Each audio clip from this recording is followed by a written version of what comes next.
కొంతమంది వ్యోమగాములు టెంపరీగా ఉండి మళ్ళీ తిరిగి వస్తూ ఉంటారు. అయితే కల్పనా చావ్లా తర్వాత స్పేస్లోకి వెళ్ళిన రెండవ మహిళ భారత సంతతికి చెందిన సునీత విలియమ్స్.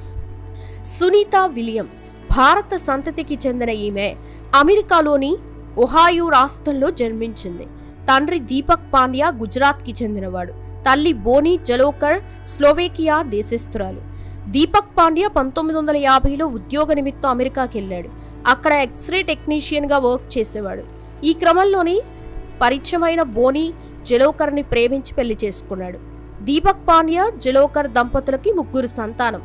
జై థామస్, డైనా, సునీత చివరి సంతానంగా 1965లో జన్మించారు. చిన్నప్పటి నుంచి చాలా చురుగ్గా ఉండేవారు. డైలీ స్విమ్మింగ్ చేసేవారు.